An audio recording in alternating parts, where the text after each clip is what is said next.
आज मैं बहुत गर्व के साथ एक बात का जिक्र करना चाहता हूँ। आज से 100 साल पहले एक संगठन का जन्म हुआ, राष्ट्रीय स्वयंसेवक संघ।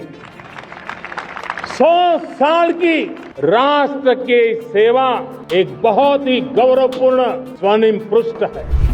और जो ऑर्गेनाइजेशन देश में अपनी आइडियोलॉजी की बुनियाद पर निफाक पैदा कर रही है, इख्तलाफात को फरोग दे रही है, हेटरेट में इजाफा कर रही है, कई मसाजिद पे केसेस डाले जाते हैं, दरगाहों पर 500 साल पुरानी दरगाह पर वहां पर खबरों को तोड़ा जाता है। कौन है ये लोग?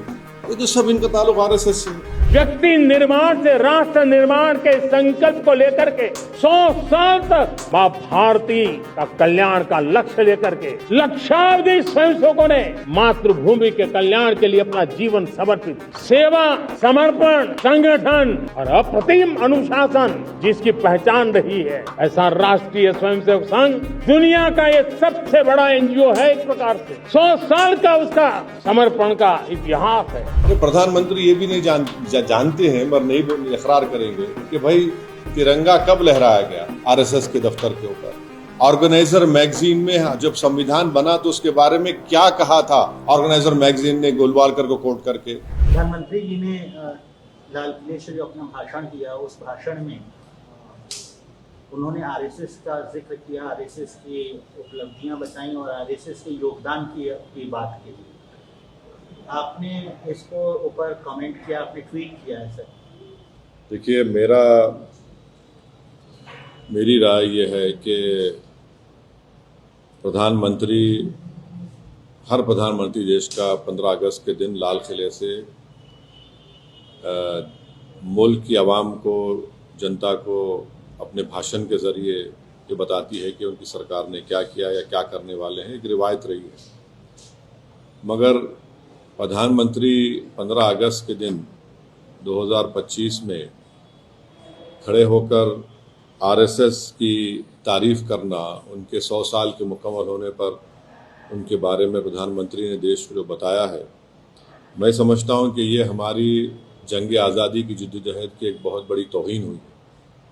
इसलिए कि आरएसएस और उनकी जितनी तंजीमें हैं वो तो जंग आज़ादी में हिस्सा नहीं लिए, बल्कि वो तो अंग्रेज़ों की ताईद में रहते थे और वो अंग्रेज़ों से ज़्यादा मुजाहिदीन आज़ादी से नफ़रत करते थे, चाहे गांधी हो या जितने बड़े बड़े नेता उस वक्त के हो हैं।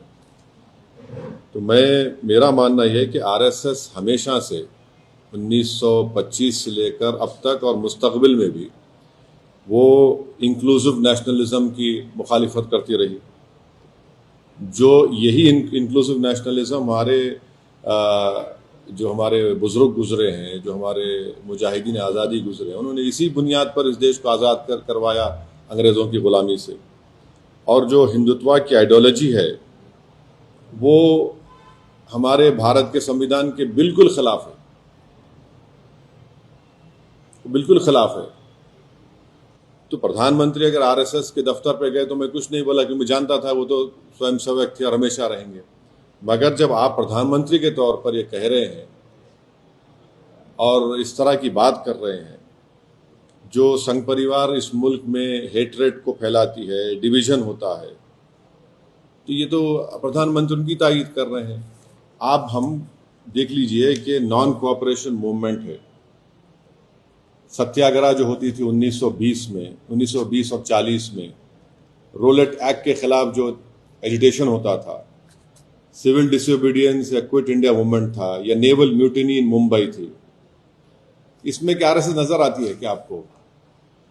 फिर आप देख लीजिए, मैं ये क्यों कह रहा हूं, आरएसएस का जो प्रार्थना है, वो प्रार्थना में क्या लिखा गया है बताइए आप? क्या वो प्रार्थना इंक्लूसिव है? फिर आरएसएस का जो शपथ है, एक ही समुदाय के, रिलीजन, उनके सोसाइटी, कल्चर की बात होती है। और फिर आप अगर हिस्ट्री में जाएंगे तो जब अंग्रेज़ों ने ये फैसला लिया कि कोई भी ऑर्गेनाइजेशन मिलिट्री ड्रिल यूनिफॉर्म पहन के नहीं करेगी, तो फौरन 29 अप्रैल 1943 को गोलवालकर ने एक सर्कुलर लिख दिया कि हम अपने इनका जो यूनिफॉर्म निकाल रहे हैं, जबकि उस वक्त जो अंग्रेज बोलते थे उसके अपोजिट में देश करता था। आपने किया वो। एक और बात आपको जानना चाहिए कि श्यामा प्रसाद मुखर्जी कौन है। श्यामा प्रसाद मुखर्जी जनसंघ के फाउंडर हैं, महासभा के हैं और आरएसएस के एक जिम्मेदार थे अंडर अ पैक्ट। दिसंबर 1941 में श्यामा प्रसाद मुखर्जी बंगाल कैबिनेट में मंत्री बने। कौन उसको हेड कर रहा था? फजलुल हक। ये कौन था फजलुल हक? ये फजलुल हक वही आदमी था जो पाकिस्तान के रेजोल्यूशन मुस्लिम लीग के सेशन लाहौर में मार्च 1940 में मूव किया था। आप बताइए फिर आज प्रधानमंत्री इनका बात कर रहे हो। दूसरी आखिरी बात, ये जो प्रधानमंत्री कहते एनजीओ, आपको इनकी हिस्ट्री अगर मैं, क्योंकि वक्त नहीं है, मुख्तसर से अल्फाज में कह रहा हूं कि आरएसएस ने जो मिसलेनियस एप्लीकेशन नंबर 17 1978 में जो डिस्ट्रिक्ट जज नागपुर के सामने फाइल किया था, राजेंद्र सिंह ने फाइल किया था, जो बाद में बाला साहब दियोरस जो उस वक्त सरसंघचालक थे, उनके बाद वो सरसंघचालक बने। उन्होंने क्या लिखा पढ़ लीजिए आप। कॉन्सेप्ट ऑफ हिंदू नेशन के बारे में उन्होंने क्या कहा था। फिर उसके बाद आप पढ़ लीजिए जो एप्लीकेशन उन्होंने दिया था उसके पैराग्राफ नंबर 13 पे क्या लिखा हुआ है। फिर उन्होंने सरसंघचालक के बारे में क्या कहा था।